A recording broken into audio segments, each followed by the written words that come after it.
Bonjour et bienvenue sur le site www.africadevelopment.org.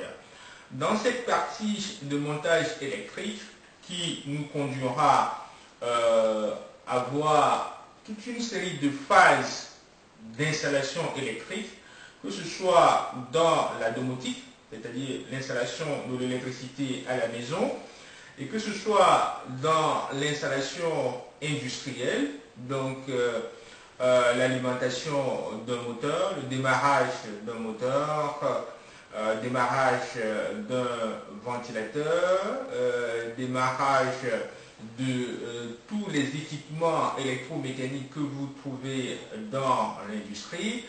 Donc, nous allons, dans tous ces domaines, en fait, on utilise un élément fondamental qui est un interrupteur.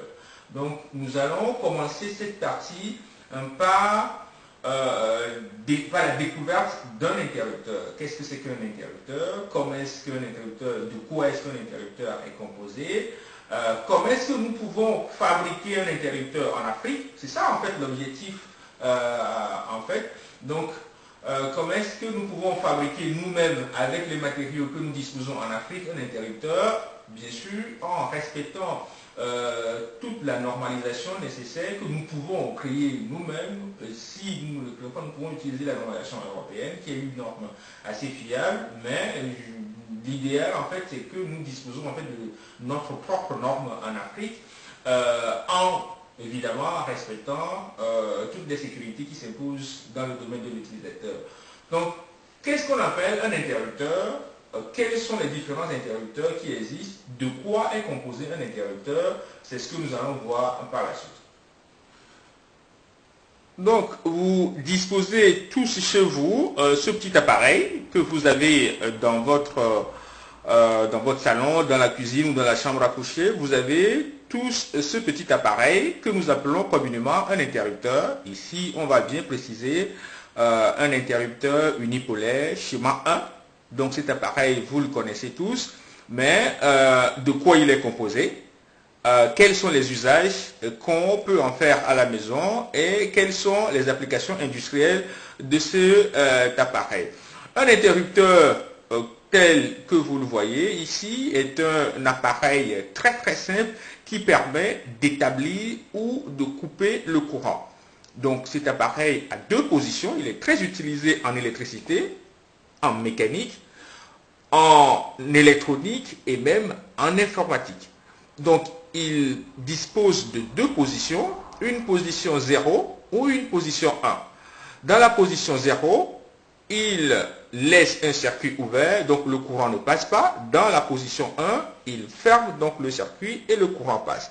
Donc, pour faire varier donc cette position qui est en fait une variable, donc c'est donc un élément fondamental sur lequel nous allons travailler en informatique et puis en automation. Donc on a donc une variable qui est donc la position de l'interrupteur. Si j'appuie dessus, j'ai donc la position 0 et si je rappuie dessus de nouveau, j'ai donc la position 1. Ceci est un interrupteur qu'on appelle un interrupteur encastré parce qu'il est donc encastré dans le mur. Il existe également des interrupteurs apparents qui sont utilisés à l'extérieur. Maintenant, regardons un peu en détail de quoi est composé cet appareil. Donc, à l'instar d'un interrupteur encastré, ici, nous avons un interrupteur apparent que j'ai démonté. Très facile, quelque chose que vous pouvez faire. Démonter et donc savoir de quoi ce petit appareil est constitué. Nous ne sommes pas obligés en Afrique de fabriquer un interrupteur très exactement identique à celui-ci. Je rappelle que la fonction d'un interrupteur, il n'y a que deux fonctions. La fonction d'un interrupteur, c'est de faire passer du courant d'un point A ici vers un point B. Ça, c'est la fonction principale d'un interrupteur. La deuxième fonction, c'est de protéger l'opérateur. Ce que fait cette partie, en fait, qui est en plastique. Donc, faire passer du courant et protéger l'appareil. Donc, nous pouvons constituer ceci, par exemple, en bois, chez nous, et le contact est ici. Ce que nous manipulons est ceci. Donc, ceci, nous pouvons le fabriquer en bois, et cette partie en métal. Donc, vous pouvez un peu partout chez vous, à Tédié, à Sokodé, à Zender et à Niamtougou, ou encore à Bouville ou à Yamsoukro, vous pouvez fabriquer votre propre interrupteur en respectant ces deux conditions pour les usages que vous voulez en faire. Donc, ce que moi j'ai fait, l'appareil doit faire passer du courant d'un point A vers un point B, et donc les entrées du courant sont ici, entrée du courant et la sortie.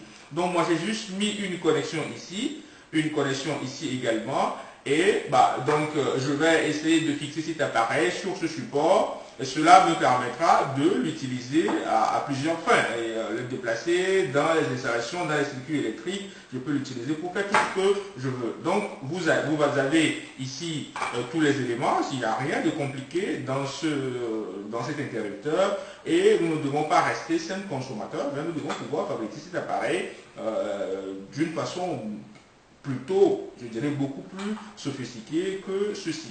Donc on va voir donc l'interrupteur complètement monté. Donc voici mon interrupteur monté sur un petit socle que j'ai toujours utilisé en fabriquant avec du bois.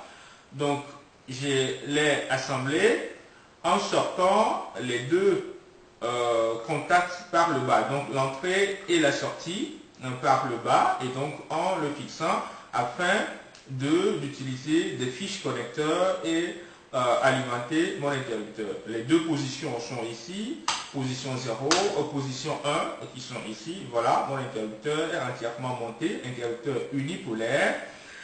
Mais n'oubliez pas que nous avons également des interrupteurs bipolaires, donc qui coupent sur deux phases. Nous avons des interrupteurs tétrapolaires, des interrupteurs tripolaires d'abord, qui coupent d'abord sur les trois phases, et les tétrapolaires qui coupent sur les trois phases et le neutre. Voici l'élément assemblé que nous allons utiliser dans les montages qui vont suivre par la suite, schéma 1, montage en série, montage en parallèle, et ceci nous conduira par la suite à découvrir les relais, les temporisateurs, et à faire des montages de plus en plus intéressants. Nous allons voir maintenant la schématisation électrique de l'interrupteur et les représentations schématiques qui se font. Donc, en matière de schéma électrique, la notion est très importante et l'utilisation est très importante. Donc, le montage que nous allons faire à l'électricité, c'est ce qu'on appelle de la logique câblée. C'est de la logique. Cela ne demande pas des études d'électricien. Il suffit d'avoir une logique de raisonnement pour faire le câblage. Parce que les appareils portent tous des numérotations. Donc, l'interrupteur, comme nous l'avons ici, est numéroté.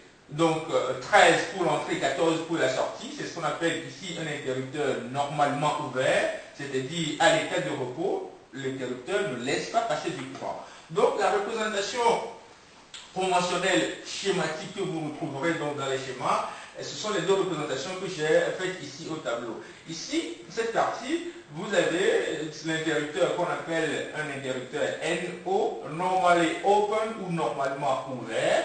Cela veut dire que je fais rentrer le courant par ici. L'interrupteur à l'état de repos ne laisse pas passer du courant. C'est un circuit ouvert. Et quand j'appuie sur le bouton, ici sur la gâchette, je ferme donc l'interrupteur et il fait passer donc du courant. Donc l'entrée du courant au début de l'interrupteur est repérée pour un interrupteur normalement ouvert 13, ça vous retrouverez toujours sur les appareils. Très important d'utiliser, de respecter les numérotations dans les schémas. Donc vous avez le 13 pour l'entrée et le 14 pour la sortie. Vous aurez la même numérotation sur les relais contacteurs que nous allons voir par la suite et sur les relais temporisés. Donc impératif, respect de la numérotation. C'est pour cela que quand vous retrouverez dans un schéma très élargi, il suffit de suivre les numérotations et donc de faire le câblage. Le principe, le système fonctionne sans faille. Donc 13 à l'entrée, 14 à la sortie, un interrupteur normalement ouvert. Par contre ici, nous avons un interrupteur normalement fermé, normally closed. Chez les Anglais, cet interrupteur porte au lieu de NF, NC, qui est normally closed. Dans la norme française, vous avez NF normalement fermé. Donc, de quoi il s'agit? C'est un interrupteur, on le retrouvera également dans les relais contacteurs, qui laisse passer du courant à l'état de repos. Donc, ce n'est pas encore, c'est comme celui-ci, ce n'est pas encore appuyé sur le bouton, mais l'interrupteur laisse déjà passer du courant. Donc, on en a besoin, on verra les usages, les applications par la suite. Donc, l'entrée de celui-ci est plutôt 11 et la sortie est le 12. Vous allez me dire, si vous en avez plusieurs, comment est-ce que ça va se présenter? Si c'est un interrupteur normalement ouvert, donc vous avez 13 et 14, et puis vous aurez 23, 24, vous aurez 33, 34, 43, 44, ainsi de suite. Pour un interrupteur normalement fermé, vous avez 11, 12, et puis 21, 22, 31, 32, 41, 42, ainsi de suite. Donc, tous les interrupteurs portent une numérotation à l'entrée, à la sortie, et puis on va même leur donner un nom à chaque fois. Ceci, on peut l'appeler par exemple K1, et ceci, on va l'appeler K2. Dans certaines écritures, vous aurez S1 et S2, S3, S4, ainsi de suite. Donc, chaque appareil doit porter un nom. Dans les câblages que nous allons faire, chaque appareil doit porter un nom et chaque entrée doit porter un nom. Donc, cet appareil, je l'appelle par exemple K1 ou S1 si vous voulez. Et cette entrée s'appelle 13, celle-ci, elle s'appelle 14. Donc, dans le schéma que je vais faire, si je suis le schéma et je vais sur mon panneau d'installation, il suffit de ramener mon câble là et le sortir ici. Je suis la logique jusqu'à la fin. Donc la même chose que nous retrouvons ici, nous avons un interrupteur qui à l'état de repos est fermé. Si j'appuie sur le bouton ici, l'interrupteur devient ouvert. C'est le contraire que nous avons ici. Si nous appuyons sur le bouton, nous fermons le circuit. Ici, le circuit est fermé à l'état de repos. Si j'appuie sur le bouton, j'ouvre le circuit. Voilà le fonctionnement d'un interrupteur unipolaire qu'on appelle également l'interrupteur schéma 1, celui-ci, l'interrupteur schéma 1 pour l'installation à la maison. Vous aurez les schémas 2, schéma 5, schéma 6, les télérupteurs, ainsi de suite. Donc voici comment cela se présente. Donc je vais profiter de cette partie pour aborder, pour vous montrer également les sockets qu'on aura également à utiliser. Donc on va faire un zoom sur un socket. Donc ici vous avez un socket. Un socket c'est quoi? C'est juste un support pour une ampoule. Ils ont leur numérotation E27, E14, ainsi de suite. Donc ce socket permet de fixer, de supporter une ampoule généralement de ce type, une ampoule de 60 watts, tout ce que vous voulez. Il suffit donc de le visser et c'est très facile.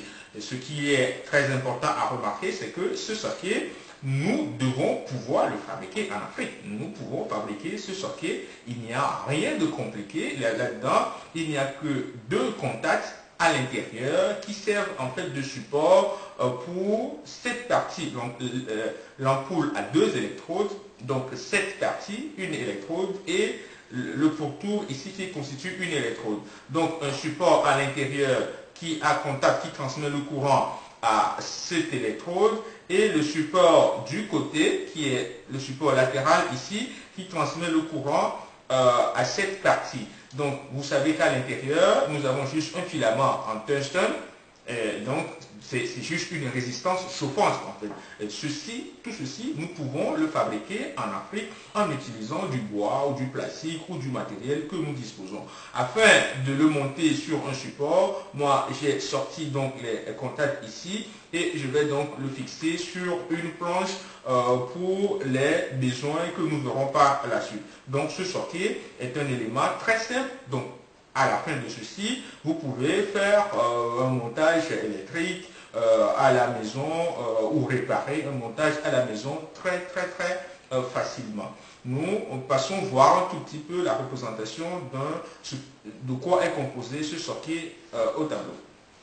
Voici donc la composition d'un socket, de quoi il est composé. Vous avez donc deux électrodes à l'intérieur qui sont des électrodes métalliques forcément, donc par lesquelles rentre le courant et le courant à partir d'ici rentre dans l'ampoule, va passer dans une résistance et sortira par cette partie. Voilà, et puis vous avez la protection que j'ai faite ici en bleu, que nous pouvons faire en bois ou en plastique, en tout ce que nous voulons. Ce matériel, nous pouvons facilement le fabriquer. Vous n'êtes pas obligé de l'acheter, mais vous pouvez concevoir et fabriquer ce matériel.